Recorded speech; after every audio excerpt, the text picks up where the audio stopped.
നല്ല മുഖപ്രസന്നതയുണ്ടാകണം. ആരോടും ദേഷ്യം കാണിക്കാൻ പാടില്ല.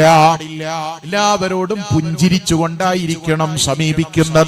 നമ്മുടെ വീട്ടിലേക്ക് ഒരാൾ വരുമ്പോ, നമ്മളെ ഒരാൾ കാണുമ്പോ അവരോടൊക്കെ നല്ല സ്വഭാവത്തിൽ നല്ല മുഖപ്രസന്നതയോടെയായിരിക്കണം ഇടപെടേണ്ടത്. ഒരു ഗൗരവക്കാരനാകരുത്, ദേഷ്യക്കാരനാകരുത്. ഫബിമാ റഹ്മത്തിൻ മിനല്ലാഹി ലിൻത ലഹും വലൗ കുൻത ഫല്ലൻ ഗനീദൽ ഖൽബി ലം ഫല്ലൂ മിൻ ഹൗലിക. മുത്തുനബിയുടെ സ്വഭാവം അങ്ങനെയാണ്. ഒരാളോടും ദേഷ്യം കാണിക്കൂല. ഖുർആൻ അതാണ് പറഞ്ഞത്. നബിയെ, തങ്ങൾ വലിയ കാരുണ്യത്തോടെ എല്ലാവരോടും സൗമ്യമായി ഇടപെട്ടു. അതുകൊണ്ടാണ് തങ്ങൾക്ക് കൂടെ എത്രയോ അനുയായികൾ ഉണ്ടായത്.